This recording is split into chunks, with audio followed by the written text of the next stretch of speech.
Hello students, welcome back to science class. बच्चों, अभी तक हम साइंस में 2 चैप्टर्स पढ़ चुके हैं जिसमें हमने एक्सरसाइज और क्वेश्चन आंसर भी कर लिए हैं। आई होप आप सभी बच्चों ने होमवर्क कर लिया होगा। चलिए आज हम पढ़ेंगे चैप्टर 3 जिसमें हम जानेंगे एनिमल्स के बारे में। और एनिमल्स में domestic animals and pet animals दोनों के बारे में हम 1 बाय 1 पढ़ेंगे। चलिए शुरू करते हैं आज की क्लास रीडिंग के साथ। आप सभी बच्चे मेरे साथ रिपीट करेंगे। Animals are an essential part of our lives. They are of different size and shape.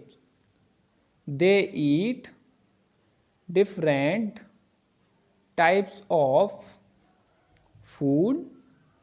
Some animals live with us. They are tamed by us. They are very useful to us. They do not harm us. We give food and shelter to domestic animals while they give us many things. बच्चों, आज की class में हम केवल domestic animals के बारे में पढ़ेंगे और इससे नेक्स्ट क्लास में हम पढ़ेंगे पेट एनिमल्स के बारे में।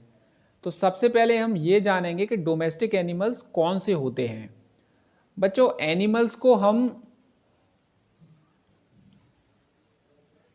एनिमल्स हमारे लिए बहुत ही यूज़फुल हैं, बहुत ही बेनिफिशियल हैं। उसी के अकॉर्डिंग हम उन्हें अपने घरों में रखते हैं। देखिए, जानेंगे डोमेस्टिक एनिमल्स के बारे में। तो डोमेस्टिक एनिमल्स ऐसे एनिमल्स होते हैं जिन्हें हम अपने घर में या घर के बाहर, मतलब अपने आसपास रखते हैं किसी पर्पस के लिए। फॉर एग्ज़ाम्पल, काव से हमें क्या मिलता है? मिल्क। बफेलो से हमें क्या मिलता है? मिल्क। एंड गॉट से भी हमें मिल्क मिलता है। देखिए, तीनों को हम अपने घर में पालते हैं, बांध कर रखते हैं, इनका खाना खिलाते हैं, इन्हें इनकी देखभाल करते हैं, तो इनसे हमें मिल्क मिलता है बदले में। तो ऐसे एनिमल्स जिन्हें हम अपने साथ रखते हैं किसी पर्पस के लिए, मीन्स उनसे हमें कुछ मिलता है जो हमारे लिए ज़रूरी है, तो उन एनिमल्स को हम डोमेस्टिक एनिमल्स बोलते हैं। समझ में आया? एग्जाम्पल की बात करें तो काव, buffalo, got, sheep, cock and fish, ये सारे एनिमल्स डोमेस्टिक एनिमल्स होते हैं। चलिए बच्चों, रीडिंग करेंगे। सभी बच्चे मेरे साथ रिपीट करेंगे। Animals that live in and around our houses are called domestic animals. cows, horses, dogs, donkeys, goats, sheep, etc. are some domestic animals. Some animals give us milk. Animals that give us milk are called milch animals. Some animals give meat like goat, sheep, cock, fish, etc. बच्चों, काव, buffalo and got, ये तीनों animal हमें milk provide करते हैं। तो इन animals को हम क्या बोलते हैं? Milch animals. समझ में आया? देखिए, कॉक, फिश। कॉक से हमें क्या मिलता है? इसका मीट खाते हैं बहुत से लोग, जो लोग मांस खाते हैं वो इसको काट कर खाते हैं, ठीक है। और देखिए फिश को भी खाते हैं बहुत से लोग। चलिए आगे बढ़ते हैं। अब बात करेंगे हम एनिमल से हमें और क्या क्या मिलता है उसके बारे में। देखिए सबसे पहले है वूल, सिल्क एंड हनी। देखिए वूल हमें कहाँ से मिलती है? वूल हमें मिलती है शीप से। शीप आप सभी ने देखी है, शीप से हमें वूल मिलती है और फिर उस वूल से हम वूलन क्लॉथ्स बनाते हैं। वूलन क्लॉथ्स आप सभी को पता है, जो हम सर्दियों में पहनते हैं, स्वेटर, मोजे और भी बहुत सारे कपड़े होते हैं। तो वो वूलन क्लॉथ्स होते हैं जिन्हें हम सर्दियों में पहनते हैं, जो शीप की वूल से बनाए जाते हैं। ठीक है बच्चों, समझ में आया यहाँ तक? नेक्स्ट है सिल्क। सिल्क हमें कहाँ से मिलती है? सिल्क हमें मिलती है सिल्क वॉर्म से। सिल्क वॉर्म देखिए इस तरीके के होते हैं, ये लीव्स होती हैं, मलबेरी लीव्स, एक पेड़ की पत्तियाँ होती हैं, उन पर ये रहते हैं और इनसे हमें मिलती है सिल्क। उस सिल्क का हम क्या करते हैं? उस सिल्क से हम कपड़े बनाते हैं, खूबसूरत कपड़े, महंगे कपड़े। देखिए सिल्क साड़ी और भी बहुत सारे इस तरीके के कपड़े बनते हैं जिन्हें हम गर्मियों में भी पहनते हैं। ठीक है बच्चों। देखिए अगला है हनी। हनी आप सभी को पता है, शहद होता है। और हनी हमें कहाँ से मिलता है? हनी हमें मिलता है हनी बी से, जो मधुमक्खी होती है उससे। मधुमक्खी कहाँ रहती है? अपने घर में। उसके घर को क्या बोलते हैं? हनी कॉम्ब। ठीक है बच्चों, देखिए डायग्राम में जो दे रखा है ये हनी कॉम्ब है, इस पर हनी भी लगा हुआ है और हनी भी लगी हुई है। चलिए रीडिंग करेंगे अब। सभी बच्चों को रिपीट करना मेरे साथ। Sheep give us wool which is used to make woollen clothes. Silkworms give us silk which is used to make clothes. Silk cloths are attractive and durable. We get honey and wax from honeybees. Honey is a nutritious food. Wax is used for making candles. बच्चों आप सभी को पता है हनी क्या होता है? शहद। और वैक्स क्या होता है? शायद ही कुछ बच्चों को पता होगा, लेकिन वैक्स होता है मोम। तो वैक्स का यूज़ हम कैंडल्स बनाने के लिए करते हैं। कैंडल्स मीन्स मोमबत्ती, ठीक है, इस तरीके की होती हैं।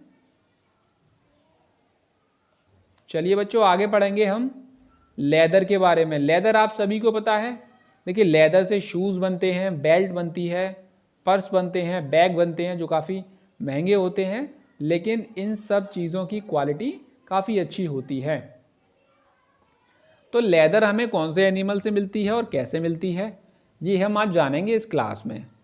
देखिए बहुत सारे एनिमल्स होते हैं like buffalo, ox, sheep and goat. जब ये एनिमल्स मर जाते हैं उसके बाद इनकी स्किन समझते हो ना, स्किन को निकाल कर उसे लेदर के रूप में यूज़ करते हैं और उस लेदर से ये सारी चीज़ें बनाई जाती हैं। चलिए बच्चों रीडिंग शुरू करते हैं अब।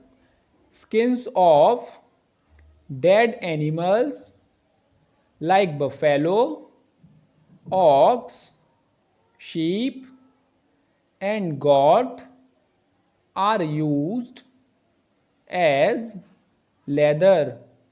Leather is used for making leather goods like shoes, bags, पर्सेज and belts. यहाँ तक समझ में आया सभी के? चलिए बच्चों आगे बढ़ते हैं। अब और क्या हमें एनिमल से मिलता है, और क्या क्या चीज़ें हैं जो हमें एनिमल से अभी मिलती हैं। देखिए अब हम पढ़ेंगे मैन्योर एंड फ्यूल के बारे में। देखिए मैन्योर क्या होता है? मैन्योर क्या होता है बच्चों? मैन्योर होता है खाद, जिसे हम खेतों में फसल उगाने के लिए यूज़ करते हैं। अब खाद बनती कैसे है? देखिए जो काव डंग होता है, सबसे पहले रीडिंग करते हैं। The dung of cows and buffaloes is used as manure. Dry dung of these animals used as fuel. बच्चों डंग क्या होता है? देखिए काव और जो बफेलो का गोबर होता है उसे हम डंग बोलते हैं। इसी डंग से मैन्योर बनता है, और इसी डंग को हम इस तरीके से जब धूप में सुखा देते हैं तो इसे बोलते हैं काव डंग। तो काव डंग फ्यूल हो जाता है। इसे हम कैसे यूज़ करते हैं? मिट्टी के चूल्हे में इसे खाना पकाते हैं, सभी को पता है। तो काव डंग को हम फ्यूल के रूप में हम यूज़ करते हैं। ठीक है बच्चों, यहाँ तक समझ में आया? एनिमल्स हमारे लिए बहुत हेल्पफुल होते हैं, बहुत यूज़फुल होते हैं। एनिमल्स की भी रेस्पेक्ट किया करो। चलिए बच्चों नेक्स्ट है, देखिए beast of burden.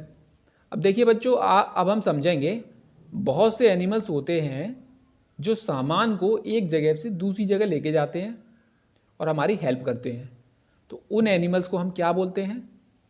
Beast of burden, बोझा ढोने वाले एनिमल्स। ठीक है बच्चों, ये आप देख सकते हो डायग्राम में। Bullocks, donkeys, horses and elephant, camel, pony, इस तरीके के एनिमल्स होते हैं जो कि बीस्ट ऑफ बर्डन के रूप में यूज़ होते हैं। चलिए बच्चों रीडिंग करते हैं। Animals such as bullocks, donkeys, horses, elephants and camels carry heavy loads.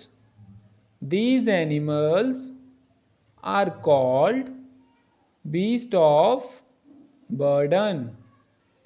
That's enough for today. आज हम क्लास में इतना ही पढ़ेंगे, लेकिन आपके लिए होमवर्क है, आपको 1 पेज राइटिंग करनी है। यहाँ से यहाँ तक आप वीडियो को स्टॉप करोगे और 1 पेज राइटिंग करोगे। राइटिंग करने के बाद उसको वापस से रीड करोगे। इससे आगे नेक्स्ट क्लास में पढ़ेंगे।